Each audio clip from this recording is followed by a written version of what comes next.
Si tienen sus Biblias, por favor, buscan Juan capítulo 5. Juan 5. Nuestro mundo entero ha sido corrompido e infectado por el pecado. Ahora todo degenera. No existe nada en este mundo que produce más energía de lo que consume. Todo se desgasta. Aún la mayoría de los científicos seculares afirman esto.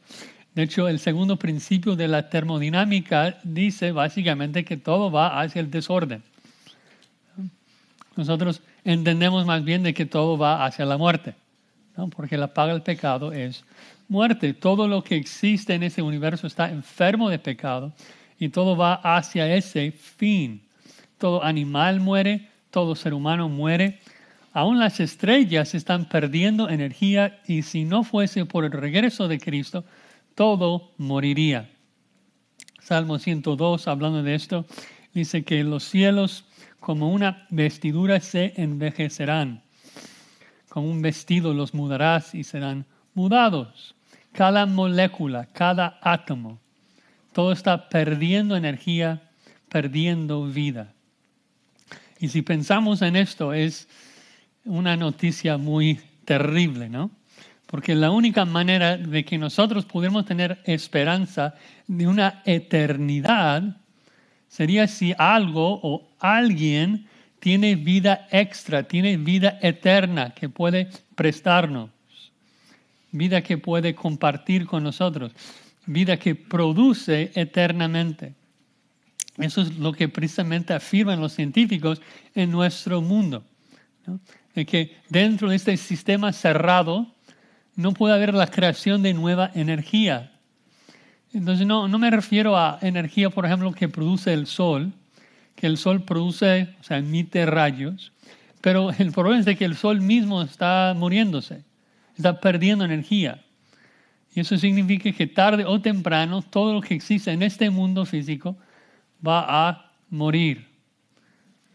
Necesitamos a alguien entonces que nunca rebaja de energía, alguien que realmente produce vida eterna. Si no, todo esto se va a acabar. Ahora, en nuestro texto, en Juan 5, Cristo va a sanar a un inválido. Pero hay que recordar de que la señal en sí no convierte a nadie, no tiene un propósito en sí, sino que la señal señalaba algo, la señal apuntaba a algo. Entonces no podemos perdernos en los detalles físicos de la sanidad. Son maravillosos, pero tenemos que preguntarnos, ¿qué señala esto? ¿Qué nos demuestra esto? Y la respuesta, según Jesús en el resto del capítulo 5, es de que el Padre está testificando de que Jesús es su Hijo, Juan 5:36, y lo hace al mostrar que Cristo, Juan 5:26, tiene vida en sí mismo, tiene vida extra. ¿Y cómo es de que Jesús demuestra que tiene vida extra, que tiene vida en sí? Juan 5:25, porque Él da vida por medio de su palabra. Él, por medio de su palabra, puede revertir la maldición y hacer que alguien recobre vida, ¿no? Vemos con esta sanidad de que no se trata de una gripa, que alguien mejoró un poquito. Se trata de alguien que tuvo piernas con células muertas, que no servían, nervios muertos, músculos muertos, un inválido por 38 años. Y Cristo, por medio de su palabra, le inyecta vida. Entonces Cristo puede ir en contra del segundo principio de la termodinámica y insertar orden en el sistema. Él puede dar vida a células muertas. Y si Cristo puede hacer esto, entonces tiene vida extra que nos puede mostrar. Tiene vida en sí mismo. Pero es interesante porque Cristo ya nos ha dicho esto varias veces. Juan lo ha relatado. Hay varios pasajes en los evangelios en donde Cristo dice que tiene vida eterna. Con la mujer samaritana, Él decía que da vida eterna. ¿Qué distingue a este pasaje en Juan 5? Bueno, aquí en Juan 5, 1 al 16, el ministerio de Jesús toma un giro. Es acá en este pasaje que los judíos determinan que le van a matar. Y la razón de por qué quieren matarle es lo que acabo de mencionar, que quiso no solamente desea mostrar de que Él puede dar vida, Él quiere comunicar de que Él es el único que puede dar vida. Eso significa que todas las demás religiones son fraudes. Todos esos judíos eran charlatanes. Porque Cristo quiere hacernos ver que no solamente de que Él puede dar vida, sino de que Él es el único que puede dar vida. Todo lo demás consume y roba. Él da vida. Y lo hace con 2 puntos. Hoy, en esta sanidad del inválido, veremos 2 maneras que Cristo demuestra que solo Él da vida. Primero, derriba el misticismo y segundo, derriba el legalismo. Derriba el misticismo y derriba el legalismo. Ahora veamos el texto, vamos a leerlo. Juan 5, 1 al 16. Dice así la palabra del Señor. Después de esas cosas había una fiesta de los judíos y subió Jesús a Jerusalén. Y hay en Jerusalén, cerca de la puerta de las ovejas, un estanque llamado en hebreo Betesda, el cual tiene 5 pórticos. En estos yacía una multitud de enfermos, ciegos, cojos y paralíticos, que esperaban el movimiento del agua. Porque un ángel descendía de tiempo en tiempo al estanque y agitaba el agua. El que primero descendía al estanque después del movimiento del agua quedaba sano de cualquier enfermedad que tuviese. Y había un hombre que hacía 38 años que estaba enfermo. Cuando Jesús lo vio acostado y supo que llevaba ya mucho tiempo así, le dijo, ¿quieres ser sano? Señor, le respondió el enfermo, no tengo quien me meta en el estanque cuando se agita el agua. Entre tanto que yo voy, otro desciende antes que yo. Jesús le dijo, levántate, toma tu lecho y anda. Y al instante aquel hombre fue sanado y tomó su lecho y anduvo. Y era día de reposo aquel día. Entonces los judíos dijeron a aquel que había sido sanado, es día de reposo, no te es lícito llevar tu lecho. Él le respondió, el que me sanó, él mismo me dijo, toma tu lecho y anda. Entonces le preguntaron, ¿quién es el que te dijo, toma tu lecho y anda?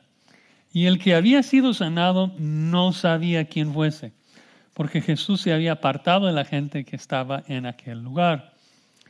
Después le halló Jesús en el templo y le dijo, mira, has sido sanado, no peques más, para que no te venga alguna cosa peor.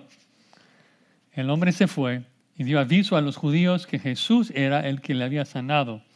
Y por esta causa los judíos perseguían a Jesús y procuraban matarle, porque hacía estas cosas en el día de reposo.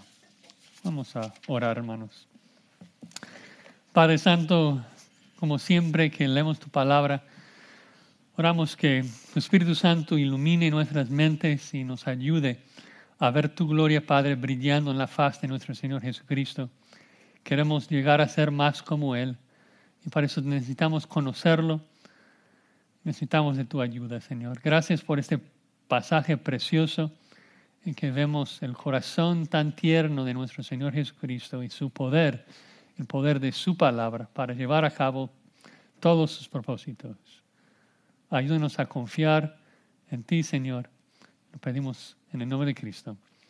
Amén. Entonces, primero vemos que Cristo derriba el misticismo. Comienza el versículo 1 diciendo, después de esas cosas había una fiesta de los judíos y subió Jesús a Jerusalén. Una fiesta de los judíos. ¿Cuál fiesta era? Pues Juan no dice. Juan nombra varias fiestas en su evangelio. Decide no nombrar esta. Evidentemente no necesitamos saber cuál es. Pero dice que debido a la fiesta Jesús subió a Jerusalén. Recuerden que hubo 3 fiestas anuales que según la ley todo judío tenía que asistir. Y ya que Cristo vino al mundo para vivir la vida que nosotros no pudimos vivir y cumplir la ley por nosotros, Él siempre obedecía la ley. Solo así podría morir en nuestro lugar como un sustituto inocente. Entonces Jesús obedece y sube a Jerusalén. Y Juan en el verso 2 agrega que hay en Jerusalén, cerca de la puerta de las ovejas, un estanque, llamado en hebreo Betesda, el cual tiene 5 pórticos. Ahora los críticos piensan que Juan está confundido acá, porque dice que hay en Jerusalén, y Jerusalén ya para ese tiempo había sido destruido, y que debía decir que había en Jerusalén. Pero esto ignora la realidad de que Juan muchas veces escribe con verbos presentes, el tiempo presente. Dice, Jesús le dice y luego ellos responden, porque lo hace más vívido. Ahora, ¿qué sabemos de Betesda y de este estanque? Muy poco, muy poco. La puerta de las ovejas se menciona en Nehemías 3:1.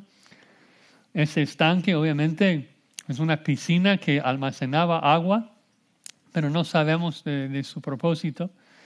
Dice que es llamado en hebreo, ese nombre en hebreo sería el arameo que hablaban los hebreos. Y Betesda probablemente significa algo como casa de misericordia. Y Juan menciona que tenía 5 pórticos. El pórtico era como un techo, ¿no? Un techo que proveía sombra y estos mendigos se refugiaban en su sombra.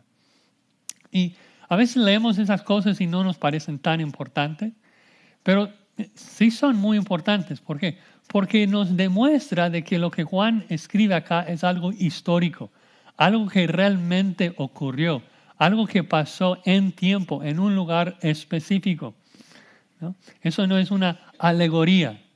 Juan presenta eso como una narrativa histórica. Jesús realmente sanó a este paralítico. Dice en el verso 3 de que en estos pórticos yacía una multitud de enfermos. Yo entiendo que la palabra enfermo habla en general. Que el tipo de enfermo que estuvo aquí fue ciegos, cojos y paralíticos. Obviamente un enfermo de leproso no va a estar aquí o contagia a todos los demás. Entonces eran solamente los paralíticos los que tenían este tipo de problemas. Entonces hay que pensar en ese grupo de que realmente en ese primer siglo eran mendigos, ¿no? Porque en esa cultura no había beneficios en la sociedad. Un ciego no podía trabajar, dependía totalmente de otros. Un cojo, dependía totalmente de los demás. Un paralítico que no podría mover ni sus manos, ni sus brazos, ni sus piernas, dependía 100% de la gente para traerle comida, para ayudarle. Entonces, es una situación realmente sin esperanza para esas personas. ¿Y qué esperaban entonces? Versículo 3 al final dice que esperaban el movimiento del agua. Luego continúa un versículo sumamente extraño. Dice, porque un ángel descendía, versículo 4, de tiempo en tiempo al estanque y agitaba el agua. Y el que primero descendía al estanque después del movimiento del agua quedaba sano de cualquier enfermedad que tuviese. Ahora, entiendo que el punto acá no es de que esto ocurrió, sino que es lo que estos enfermos creían, su misticismo, su superstición. Pero tenemos que hablar también de otra verdad aquí que a veces no mencionamos en la iglesia. A veces ciertos pastores prefieren no decir ciertas cosas a su congregación, como seguramente algunos de ustedes cuando estábamos leyendo, cuando Rubén leyó Génesis 38, es como, oye, eso es feo, es un pasaje feo, ¿por qué vamos a leer esto? Porque está en la Biblia. No tenemos que esconder la verdad, tenemos que leerla, tenemos que meditar en ella.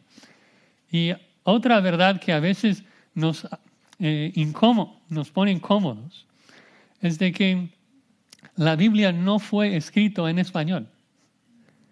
Nosotros queremos pensar que sí, pensamos que el español es el idioma de los cielos, ¿por qué no escribirlo en español? Pero no es así. Dios no lo escribió en español, lo escribió en griego. Y ni siquiera tenemos la copia original que ese papiro que Juan escribió. Tenemos miles y miles de copias. Y si usted tiene otra Biblia, no una Reina Valera, se ha dado cuenta de esto. Si tienes una nueva versión internacional, te das cuenta de que no tiene un versículo 4, que va del versículo 3 al versículo 5. Y usted tiene una versión Biblias Américas, se nota de que hay una nota ahí al final del versículo 3 que dice: los manuscritos más antiguos no incluyen el resto del versículo 3 y todo el versículo 4. Entonces, ¿qué hacemos con esto? Bueno, no quiero invertir mucho tiempo acá, pero sí necesitamos tomar un paso atrás y pensar en esto, de que Dios reveló su palabra en griego. Y lo que nosotros tenemos son miles y miles de copias. Muchas copias del segundo siglo. Pero entre los miles de copias existen ciertas variantes, ciertas diferencias entre las copias. Y aunque 99.9% de las diferencias son insignificantes, que un manuscrito dice Bethesda y el otro dice Bethesda y otro dice Bethseda, pues cuando comparamos los miles de copias, cómo se esparcieron geográficamente, en qué fechas se escribieron, además de ver el vocabulario del autor en el resto del libro, siempre podemos saber con una certeza realmente remarcable lo que Juan escribió, cómo se leía el original. Ahora, cuando estudiamos esa última frase del versículo 3 y el versículo 4, la lectura que presenta la Reina Valera realmente reprueba cada manera de evaluar una variante. El versículo 4 que está en la Reina Valera, que sí estuvo obviamente en el manuscrito que tuvo Casiodoro de Reina en los 1500, pues ese versículo 4 no está presente en ningún otro manuscrito griego por siglos después de su escrito. No aparece en los manuscritos hasta cientos y cientos de años después. Y cuando comienza a aparecer en los manuscritos, aparece con un asterisco al lado. Es decir, que ellos dieron cuenta de que era como sospechable. Y tampoco aparece en las primeras traducciones. Por ejemplo, la Vulgata no tiene el versículo 4. Los primeros pastores de la iglesia tampoco lo citaron. Además, reprueba todo análisis interno. La teología está rarísima, hablando de ángeles sanando gente. Y el vocabulario también es muy extraño. En un solo versículo hay 4 palabras que no se usan en ninguna otra parte en toda la Biblia. Entonces, estoy seguro que lo que pasó es que algún copista puso una explicación verídica, correcta, al margen para explicar esta superstición de los judíos. Explica por qué los enfermos están aquí. Y con el paso del tiempo, la explicación de esa superstición entró en el texto. El asterisco se fue. Entonces, ¿qué hacemos con esto? ¿Cómo procesamos esa información? Porque no queremos dudar de nuestras Biblias y pensar, uy, ¿qué otros versículos no están en mi Biblia, Josías?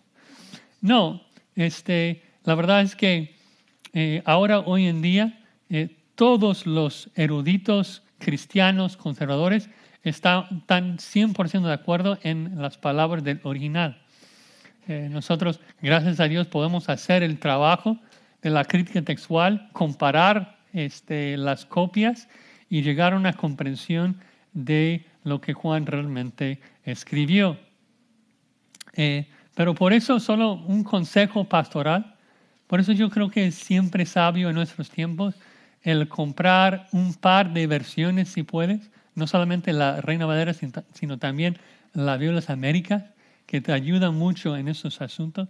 La Reina Valera es una gran versión que Dios ha usado increíblemente en el mundo hispano por más de 500 años, pero fue escrito en los 1500. Casiodoro de Reina tenía muy pocos manuscritos, ahora tenemos miles y miles de manuscritos. Y por último, creo que es importante que ustedes sepan esto, porque lo que no quiero, la razón que no debemos esconder esas verdades, porque tal vez un día alguien te toca en la puerta o alguien en tu trabajo te dice algo, ese versículo no está en la Biblia. Dice, nada, jamás, Josías lo predicó. Y luego investigas, te das cuenta de que no es original. Uy, Pastor Josías me mintió. No puede ser. Entonces, tenemos que hacer el trabajo de comparar las traducciones y llegar a comprender de que Dios en su soberanía, y creo que es la lección más importante de todo, es de que Dios en su providencia y en su soberanía preservó miles de copias para que no tuviéramos duda. De que hoy en día podemos estar 100% seguros de lo que dice el texto original, y eso es un regalo del Señor, de que nos ha preservado tantas copias. Bueno, continuamos. Fin de clase en el seminario sobre la crítica textual. Versículo 5. Había allí un hombre que hacía 38 años que estaba enfermo.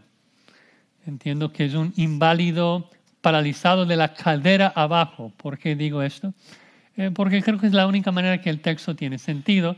Él mismo testifica a Jesús que puede bajar al agua, pero no tan rápido, que otros le ganaban. Entonces parece que sus brazos funcionan para moverse, pero con dificultad, pero sus piernas no. Y fue así, no desde su nacimiento. Juan nota de que fue así desde hace 38 años. Y vamos a ver por qué no puede ser desde su nacimiento en unos momentos. Pero el versículo 6 dice que cuando Jesús lo vio acostado y supo que llevaba ya mucho tiempo así. Ahora, ¿cómo Jesús lo supo? Bueno, Juan no nos dice cómo lo supo. ¿Supo por su omnisciencia?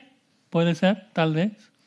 O simplemente supo porque cuando alguien es paralítico por 38 años, se nota. Se nota, o sea, sus músculos ya no están presentes. Sus ligamentos y tendones, sus músculos se atrofian.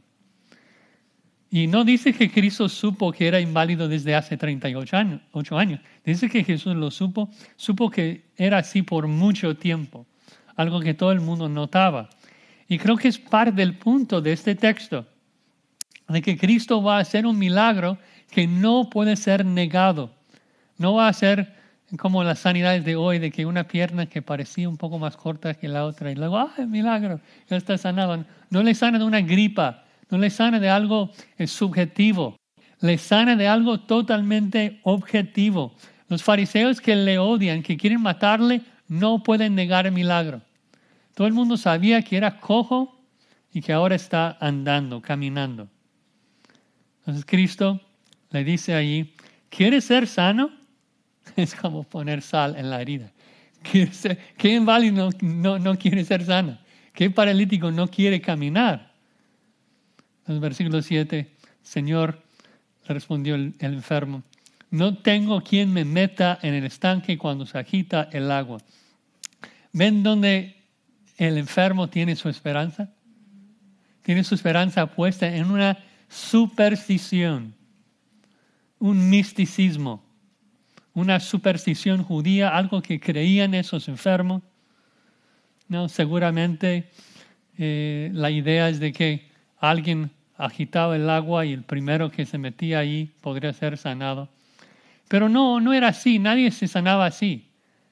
¿Cómo sé que nadie se sanaba así? Porque luego en Juan 9, por ejemplo, cuando Jesús sana al ciego, ¿qué dicen los judíos? Nadie ha hecho así jamás. Nunca ha habido algo así, de que alguien nacido ciego ahora puede ver. ¿No? Algo único en la historia. Y es algo que marcaba la venida del Mesías. Isaías 35, de que los cojos iban a caminar, saltar, que los ciegos iban a ver. Jamás alguien había hecho cosas así. Eran sanidades extraordinarias, ¿no? Entonces, el inválido está diciendo, sí, quiero ser sano, pero no tengo manera de recibir el milagro que busco. Dice, entre tanto que yo voy, otro desciende antes que yo. Y lo curioso es de que el inválido es cojo, no ciego. Entonces, él sabe que no es cierto lo que está diciendo. Porque él sabe de que el que va y desciende antes que él, regresa igual de cojo. O sea, él ve esto, pero tiene su esperanza en una superstición, en un misticismo, en una mentira obvia. Y no importa, el misticismo nunca tiene sentido.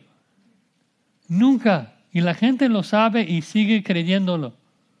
Es como un pozo de los deseos que la gente echa su dinero allí. Y ¿por qué? Es tan tonto.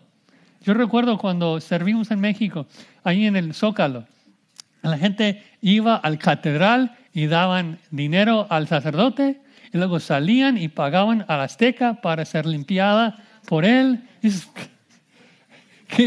¿Cómo? Pues es que tenían que cubrir todas sus bases, ¿no? Por sus supersticiones. Y en el primer siglo era igual o peor. Los romanos eran muy supersticiosos. Estuve leyendo en esa semana, aún entre los doctores romanos, lo que ellos hacían como medicina era para nosotros, o sea, una brujería. Que juntas el sudor de una rana, la sangre de una paloma y lo hierves y luego lo tomas. O sea, cosas que son pura superstición. Y con esta sanidad, cuando Cristo da vida a las piernas muertas de ese inválido, demuestra y contrasta todo este misticismo con la verdad de que Él es el único que puede dar vida. Demuestra lo inútil que es el misticismo humano. Eso ahora es una sanidad, ¿no? Y tenemos que comprender esto también en nuestros tiempos, ¿no? Es que cuando Cash Luna o Benny Hinn o cualquier otro sanador dice que ellos pueden sanar, cuando lo contrasta con una verdadera sanidad, te das cuenta de que son mentirosos, que sanan a dolores de cabeza y sanan a cosas que son subjetivas. Pero Cristo es el que puede dar vida a células muertas y hacerlo de manera objetiva que nadie puede refutar, ¿no? Entonces, bien, solo Jesús puede hacer esto, solamente Él puede dar vida. Y noten que otro factor, otra verdad que demuestra, es de que Cristo sana a un inválido incrédulo, ingrato, para mostrar de que Él puede sanar y dar vida a cualquier persona. Él da vida a quien quiere, Él da vida independientemente de la voluntad de la persona, ¿no? Esas sanidades ilustran esa verdad, como ya dije. Esa sanidad no salvó al inválido.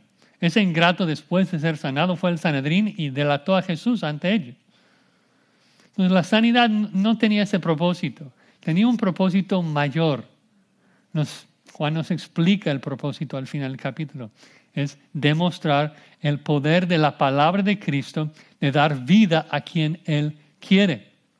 Noten Juan 5:21. Juan 5:21. Porque como el Padre levanta a los muertos y les da vida, así también el Hijo a los que quiere da vida. Él sana a quien quiere, cuando quiere, como quiere. Y esta sanidad demuestra su poder de levantar a células muertas, que es muy importante para nosotros, que todos nosotros vamos a morir. Y estamos esperando y confiando en que un día Cristo va a decir, levántense, y cada ser humano en la historia del mundo se va a levantar.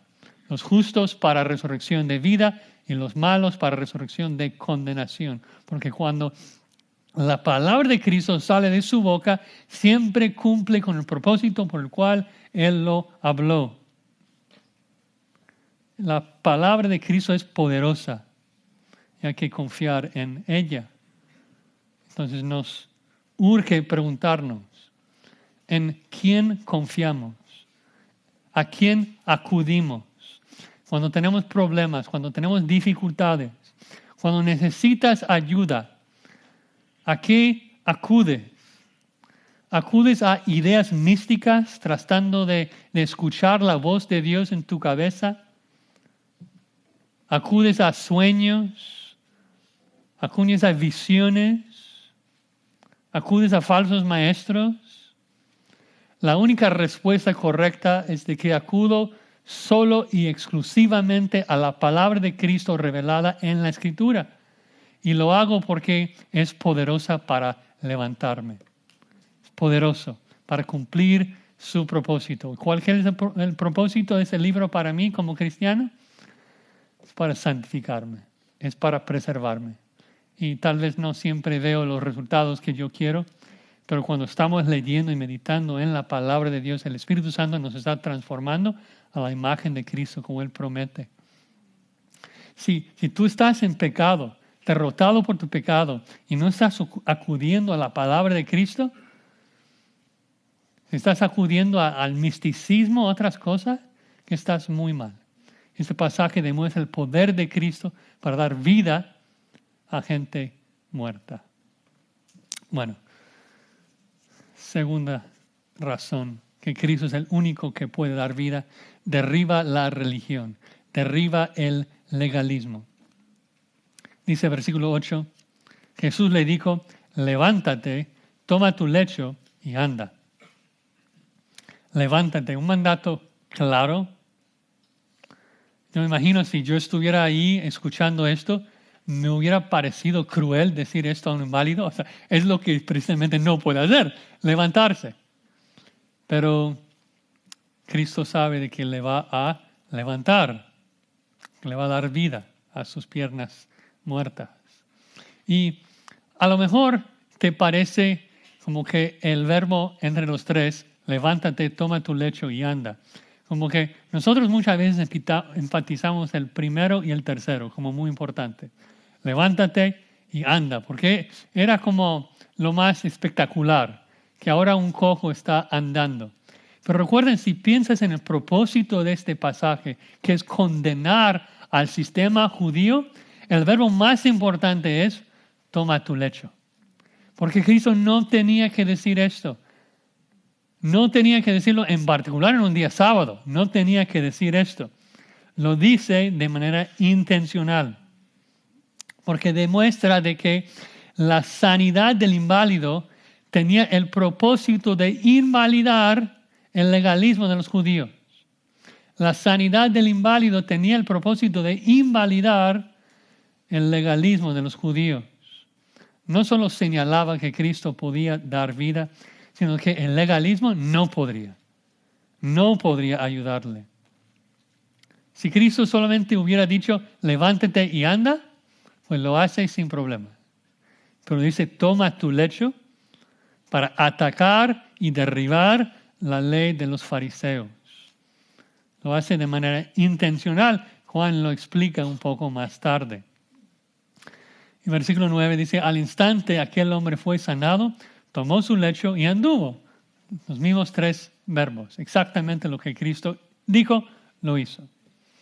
Al instante, instantáneamente, todos sus músculos, todos sus tendones, todos sus ligamentos recobran fuerza. No tienen que aprender cómo caminar. No es como alguien que sufre de un problema de nervios y luego tiene que tomar meses y meses y meses para aprender cómo caminar de nuevo. No, él está caminando como si nunca hubiera pasado en toda su vida. Totalmente normal, en un instante.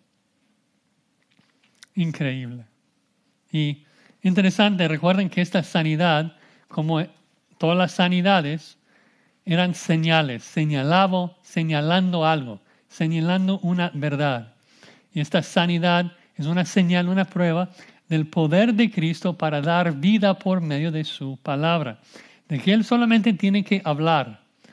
De que cuando Él dijo levántate, ese mismo verbo en sí es lo que causó que se levantara el cojo. Es como en Génesis 1 cuando Dios dijo sea la luz y fue la luz. No es de que dijo sea la luz y luego tuvo que trabajar y hacer otra cosa para que apareciera luz. Es que en el momento que dijo sea la luz, ese verbo tenía el poder de crear y hacer aparecer la luz. Cuando Cristo dijo levántate con el propósito de levantarlo, el verbo en sí le hizo levantarse, porque la palabra de Cristo tiene ese poder. Y como es, hermanos, debe animarnos a leer y meditar más en la palabra de Cristo. No dudar de su poder. Tantas veces estamos luchando con cosas y si supiéramos si realmente creyéramos de que la palabra de Cristo tiene poder para inyectar vida, ¿cómo no vas a acudir una palabra tan poderosa que pueda crear, que puede dar vida a un enfermo como este? La palabra de Cristo puede santificar. La palabra de Cristo puede transformar. Es poderosa para hacerlo. Hermano, deja de dudar del poder de la palabra de Cristo. Siempre nos ayuda a pelear contra nuestro pecado. Por eso debemos meditar en ella día y noche. Incluso, según Juan, esta sanidad no solamente tiene que ver con una sanidad temporal de este cuerpo, sino también con la resurrección, como ya mencioné.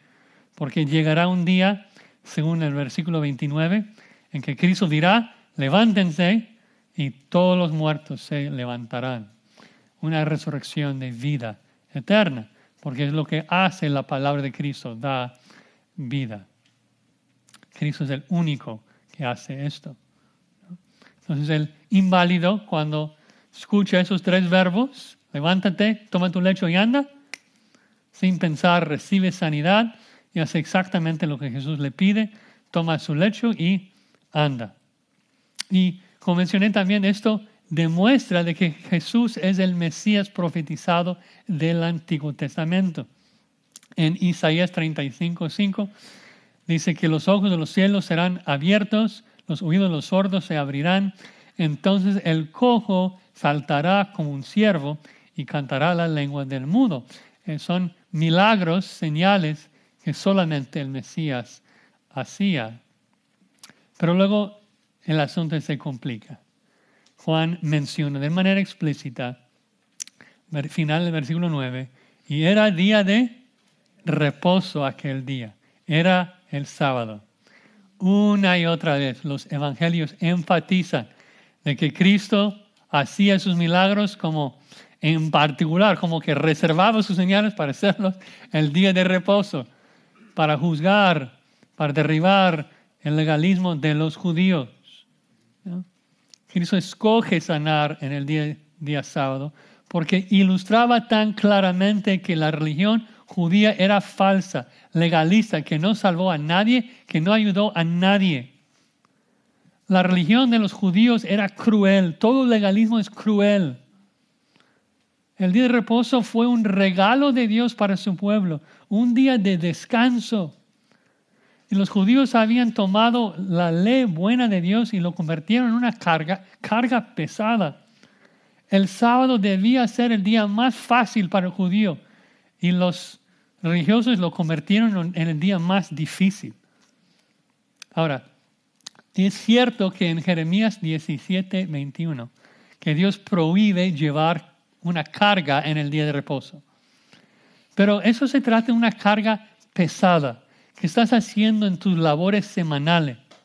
Y Dios quiso librarles de ese trabajo. Los judíos no debían trabajar así, sudar el día sábado. Debían descansar. Pero tomar su lecho no era un trabajo así, no era una carga, no era algo pesado. Para él fue un privilegio poder llevar su lecho, tal vez venderlo. Ya no lo necesitaba. Entonces, los judíos habían tomado una ley que debía librar al pueblo y ahora era una carga. Y Cristo quiere librarnos de este legalismo. Su yugo es fácil, ligera su carga. Y noten también de que no es de que Cristo está cargando su lecho. Cristo manda a que el inválido cargue su lecho. Entonces, aun si fuese una violación de la ley, no importa porque Cristo tenía la autoridad de invalidar la ley, de invalidar el sábado. Cristo es el Señor del sábado, ¿no? Él lo dice varias veces. De hecho, en Hebreos capítulo 4, el autor de Hebreos explica que Cristo cumplió el sábado para reemplazar el sábado y darnos un mejor sábado, un mejor reposo. Entonces, Cristo reemplazó la ley de Moisés con su propia ley de amor. Veremos esto la próxima semana, si Dios lo permite. Entonces, versículo 10 Dice que entonces los judíos dijeron a aquel que había sido sanado, es día de reposo, no te es lícito llevar tu lecho. Qué feo es la religión humana. O sea, no les importa que fue sanado, ahora está caminando, 38 años sufriendo, no le felicitan, no celebran con él, no dicen gloria a Dios, sino que quieren penalizarlo por cargar su lecho. Es increíble, es cruel, es feo. La religión falsa es tan ofensiva para Dios. Tenemos que verlo así, ofensivo, una afrenta. Y luego me encanta, versículo 11, él le respondió, el que me sanó, él mismo me dijo, toma tu lecho y anda. El inválido básicamente dice, ¿qué quieres? O sea, el que me sanó es el que me dijo, toma tu lecho. Como lo pensé 2 veces, ¿cómo no voy a hacerlo? Pero no muy noble la respuesta. O sea, básicamente echa la culpa a Jesús. Solo estoy haciendo lo que aquel me dijo. Y noten, versículo 12, el inválido ni siquiera había investigado quién era Jesús para agradecerle. Versículo 12, le preguntaron, ¿quién es el que te dijo, toma tu lecho y anda? Y él no sabe. Pero nuevamente noten que esos charlatanes son tan crueles. No le preguntan quién hizo esto para que nosotros también podamos seguirle. No le preguntan porque, uy, qué maravilla, ¿quién hizo esto? No, quieren saber quién es para comprender quién te dijo que podrías desobedecer nuestras reglas. Yo sospecho que los judíos sabían que era Jesús, pero quieren un testigo, quieren evidencia para acusar a Jesús y matarle. No quieren aprender, no quieren adorar. Cristo es una amenaza para ellos. Ahora, piensen en esto. La falsa religión de los judíos en el primer siglo no fue una operación pequeña. Estamos hablando de un sistema religioso de todo el país. Yo lo pienso como los católicos en los años oscuros, de que tenían un poder incomprensible, ¿no? Esos líderes judíos determinaron cómo es de que el pueblo comía, qué hacía, cómo se vestía. Tenía un control tremendo sobre la gente. Era una mafia religiosa. Y Cristo, cuando confronta esto y dice al inválido que puede cargar su lecho, está amenazando y atacando esa mafia religiosa. Entonces, obviamente, tienen que atacarle. Dice el versículo 13, que el que había sido sanado no sabía quién fuese, porque Jesús se había apartado de la gente que estaba en aquel lugar. Da la idea de que Jesús lo sanó y luego retrocede desapercibido de la gente. La Nueva Versión Internacional dice Jesús se había escabullido entre la mucha gente que había en el lugar. Pero yo me pregunto por qué es de que el paralítico no preguntó a otras personas allí. ¿Quién fue? Al parecer no hizo ninguna investigación, no buscó dar gracias a Jesús. Este es un ingrato, un incrédulo. Y Cristo quiso que fuese así. Todo lo que Jesús hace es intencional. ¿Por qué quiso que fuese así? Para poder hablarle aparte, como veremos después. Para tratar de llamarle al arrepentimiento. Para hablarle a solas. Para mostrarnos su corazón compasivo y clemente. Dice Josías, suena como especulación. ¿Cómo sabes esto? Bueno, porque la Biblia me dice que Cristo no busca la muerte de nadie. Aún ese ingrato. Cristo no quiere la muerte del impío. Quiere que todos vengan al arrepentimiento. Y noten en el versículo 14 lo que Cristo hace. Versículo 14. Después le halló Jesús en el templo y le dijo, mira, has sido sanado. No peques más para que no te venga alguna cosa peor. Es muy explícito en griego. Recuerden, hay 500,000 de personas en el templo. Eso no es una casualidad, no es un encuentro por accidente, ¿no? El templo es enorme y Jesús le halló. un verbo que Juan pone en tiempo presente. Y el verbo ahí trata de buscar algo intencionalmente. Jesús lo busca y lo encuentra. Y luego le dice, deja de pecar, porque si sigues en tu pecado vas a recibir un mayor juicio. Esta es la metodología normal del evangelismo de Jesús. Primero ayuda a la gente a ver su necesidad de arrepentimiento. Entonces dice, deja de pecar. Si pecas, algo peor te va a pasar. Llama la atención a su pecado, el juicio venidero. Y el inválido, ¿qué debía pensar? Pero dejar de pecar, peco todos los días. ¿Algo peor me puede pasar? ¿Qué es peor que ser un válido? ¿Algo peor me va a pasar? Eso sería horrible. Necesito auxilio. Ayúdame. Tú que tienes poder de sanarme, ayúdame. ¿Ves que la ley debía guiarle a su Salvador? Pero no. El inválido usó las nuevas piernas que Cristo le había dado para caminar a los judíos y traicionar al que le sanó. Increíble, es tremendo nuestro pecado. Enfatiza nuevamente el punto de que esas señales no transformaban a nadie. Pero también debo resaltar la conexión entre su pecado y su invalidez, su enfermedad. Recuerden de que hay claros casos en la Biblia en donde no existe ninguna conexión entre una enfermedad y un pecado. Job, por ejemplo, el que nació ciego en Juan 9, que Jesús dice no tenía que ver ni con su pecado ni el pecado de sus padres. Entonces no podemos juzgar a nadie, está enfermo, entonces Josías debe ser muy, muy pecador porque siempre tiene gripa. Sí soy muy pecador, pero no creo que sea por eso, espero que no. No, hay casos en que no, pero sí hay casos que sí.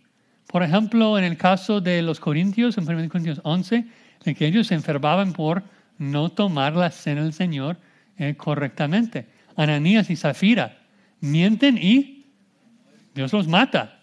Entonces hay momentos en que sí hay una conexión. Y en este caso, Cristo está diciendo de que hubo una conexión. Este hombre hace 38 años había hecho algo, había pecado y su enfermedad, su parálisis fue debido a su pecado. ¿No? Entonces Cristo le dice, deja de pecar o habrá un peor juicio, una peor disciplina. ¿No? Y nuevamente, increíblemente, Cristo le dice esto sabiendo de que esto le va a endurecer, de que esto le va a hacer enojarse contra Jesús y que luego lo va a ir a contar a los judíos. Y Cristo decide sanarlo aún para mostrar la profundidad del pecado y la profundidad de su gracia. De que ese es un pecador impenitente, y aún así Cristo es capaz de infundirle vida en su cuerpo. Eso nuevamente demuestra la verdad de que Cristo no depende de tu voluntad, no depende de tu fe, no depende de ti para hacer lo que Él quiere con tu vida. Él puede dar vida a quien quiere. Puede levantar a creyentes y puede levantar a incrédulos. Él puede levantar a cualquier muerto. Ya lo vimos en Juan 5:29. Él es Señor de todos en su creación. Ahora versículo 15. El hombre se fue y dio aviso a los judíos que Jesús era el que le había sanado. Tal vez no entendió el nivel de su traición, pero yo tiendo a pensar de que no le gustó lo que Jesús le dijo de que ya no peques. Entonces Jesús le hizo un bien y el paralítico le da una puñalada en la espalda. Va y delata a Jesús ante los líderes judíos. Y tenemos que reconocer de que todos nosotros de alguna manera hacemos esto. Todos negamos al Señor. Nuestro pecado niega al Señor, traiciona. Debemos dar gracias a Dios por este pasaje precioso que ilustra el corazón tierno de Jesús de sanar a una gente ingrata como este, de dar sanidad a los que merecen juicio. Qué compasivo, qué tan lleno de gracia y misericordia es nuestro Dios. Y Jesús está mostrando que tiene el mismo corazón de Dios, que en Éxodo 34:6 define su nombre como Jehová, Jehová, Dios compasivo y clemente, lleno de gracia. Pero nuevamente el énfasis del pasaje es la guerra contra los judíos. Noten cómo termina el versículo 16. Por esta causa los judíos perseguían a Jesús y procuraban matarle. ¿Por qué? Y noten, no dice porque hizo esta cosa en el día de reposo, sino que dice porque hacía progresivo varias veces estas cosas en el día de reposo. Da la idea de que no fue una sola sanidad, sino que Él está sanando, haciendo milagros, combatiendo contra los judíos todos los sábados. Y lo hizo para mostrar lo inútil que es el legalismo judío. Que los judíos ni siquiera pudieron gozarse con alguien que había sido sanado. ¿No? Hermanos, vean aquí, entiendan de que el legalismo no gana el favor de Dios, invoca su ira, lo odia, lo detesta. Cristo no se agrada de tus obras cuando las haces para ganar el favor de Dios. Afrenta al Espíritu, afrenta su sangre, afrenta su cruz. Si tú piensas que tú puedes ganar el favor de Dios por tus obras, no puedes, solamente Cristo pudo. Solamente por su vida y muerte en la cruz. Y este pasaje ataca ese legalismo de manera tan drástica, de que Cristo es el único Salvador. Y esos judíos solamente esclavizaban a la gente. Y eso debe ayudarnos a odiar y aborrecer nuestro legalismo. Porque este pasaje revela lo feo que es el legalismo. Que esos legalistas quieren matar a Jesús por haber sanado a alguien. ¿Y por qué quieren matarle? Por envidia. Envidia, porque Cristo pudo hacer algo que ellos no. Pudo sanar a alguien que ellos querían esclavizar. Por eso Cristo está en contra de la religión humana. Porque la religión falsa miente a la gente, promete vida cuando solamente esclaviza. Y por eso Cristo peleaba en contra de ellos. Quería rescatarlos y salvarlos. Bien. Pues en conclusión, hermanos, Cristo en este pasaje nos demuestra de que toda clase de superstición, toda clase de misticismo es inútil. No sirve para nada. Ningún enfermo en la historia de la humanidad se ha sanado por un misticismo. Claro, por casualidad, a veces uno se sana por tomar el sudor de una rana. Pero eso es más bien porque el Dios de ese siglo, un demonio, hizo que la persona se recuperara en ese momento para esclavizarlo a esa superstición. No porque el sudor de la rana en sí tiene poder de sanar. Solamente, únicamente Cristo puede sanar con su palabra. Todo lo demás es inútil y ofensivo. La palabra de Cristo da vida, ¿no? Y ese pasaje lo demuestra tan fácilmente, tan claramente, porque como dije, eso no es una gripa, no es algo subjetivo. Este cojo tenía sus piernas muertas, puro hueso ahí. Y Cristo habla y ¡pum! Tiene músculos instantáneamente. Dios puede dar vida por medio de la palabra de Cristo. Entonces Cristo derriba todo misticismo. Pero también vimos, punto 2, que Cristo derriba todo legalismo. Toda clase de religión falsa es igual de inútil. Todas sus leyes, todas sus reglas no ayudan a nadie. No han salvado a nadie. No han ayudado a nadie. Lo único que hace el legalismo es cargar al hombre. ¿No? Lo único que hace el legalismo es robar. Todo el mundo está bajo la condenación. Todo consume, todo. ¿Sí? Todo consume, nunca ofrece. Siempre pide, nunca da. Siempre roba, jamás regala. Jesús es el único que tiene vida extra. El que es galardonador de los que le buscan. El que es lleno de gracia y quiere compartir su vida con los que le buscan. Él es Dios. Tiene poder, tiene vida que quiere dar a los que le siguen. Entonces Él demuestra que puede dar vida a este paralítico y lo hace para señalar, ¿no? Para contrastar de que Él puede sanar cuando el misticismo no puede. Y Él puede sanar cuando el legalismo no puede. Y eso nos da esperanza, porque pronto vamos a morir y estamos esperando esa palabra, levántense, cuando Cristo nos da vida. Padre Santo, damos gracias por tu palabra. Gracias que tu palabra tiene vida. Ayúdanos a acudir a ella en todo momento para que impartas tu vida en nosotros. Que podamos adorarte y servir a Jesucristo todos nuestros días. En su nombre oramos. Amén.